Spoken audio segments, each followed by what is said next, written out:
किट्टू, राधे राधे। राधे राधे मम्मा। कहानी सुनोगी? हाँ मम्मा। ठीक है, अभी सुनाती हूँ। बहुत समय पहले की बात है। एक राजा था। वो बहुत अच्छा था, बहुत दानी था, बहुत ईमानदार था। वो लोगों को बहुत सारा दान करता था। एक दिन राजा दान कर रहा था। सब लोगों को दान करने के बाद जब दान खत्म हो गया तो एक चिड़िया आई। चिड़िया बोली, राजा क्या तुम मुझे कुछ नहीं दोगे?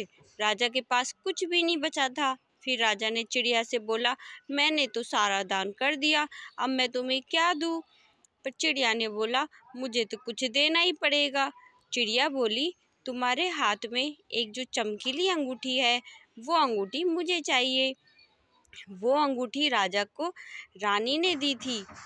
वो अंगूठी राजा के लिए बहुत खास थी, पर फिर भी राजा ने वो अंगूठी चिड़िया को दे दी। चिड़िया वो अंगूठी लेकर उड़ गई। थोड़े दिन बाद राजा का बेटा राजकुमार महल के बाहर खेल रहा था। तभी अचानक से एक जहरीला सांप आया और राजकुमार को सांप ने काट लिया और राजकुमार मर गया।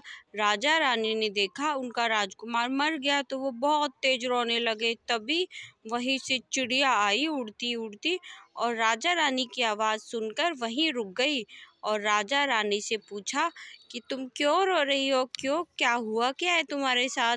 तो चिड़िया को राजा ने सारी बात बताई। चिड़िया सारी बात सुनकर बोली कि मैं राजकुमार को ठीक कर सकती हूँ, पर इसके लिए मुझे राजकुमार को लेकर जंगल जाना होगा, क्योंकि जंगल में बहुत सारी जड़ी बूटियों से मैं इसका इलाज करूँगी। राजकुमार ठीक हो जाएगा, तुम चिंता मत करो। कृपा करके इस राजकुमार को मेरे साथ जाने दो। ठीक है, राजा ने राजकुमार को चिड़िया के साथ जाने दिया। चिड़िया है ना राजकुमार को लेकर उड़ गई। चिड़िया राजकुमार को लेकर एक सुंदर से वन में गई। वहाँ चारों ओर सुंदर सुंदर पेड़, पशु, पक्षी, सब लोगों ने उस राजकुमार का स्वागत करा। चिड़िया रोज राजकुमार के लिए पत्तों से दवाई बनाती और राजकुमार को दवाई पिलाती। सारे पक्षी राजकुमार की सेवा करते, राजकुमार के लिए अच्छे अच्छे फल लाते और राजकुमार को खिलाते।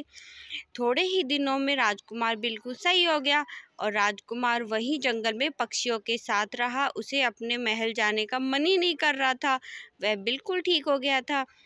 थोड़े दिन बाद राजा रानी भी ढूंढते ढूंढते राजकुमार को उस जंगल में आ गए और राजकुमार से महल चलने को कहा। राजकुमार ने कहा, मैं एक ही शर्त पर महल चलूँगा, मेरे साथ ये सभी पक्षी भी मेरे साथ चलेंगे। राजा ने बोला, ठीक है, ये सब तुम्हारे साथ महल में ही रह लेंगे, कोई बात नहीं। सब पक्षी राजकुमार के साथ महल में ही रहने लगे। इस कहानी से हमें यह शिक्षा मिलती है कि हमें सबके साथ प्यार से रहना चाहिए और हमेशा सबकी मदद करनी चाहिए। हेलो दोस्तों, आपको ये वीडियो, ये कहानी अच्छी लगी हो तो इस वीडियो को लाइक करें, सब्सक्राइब करें, कमेंट में राधे राधे लिखें।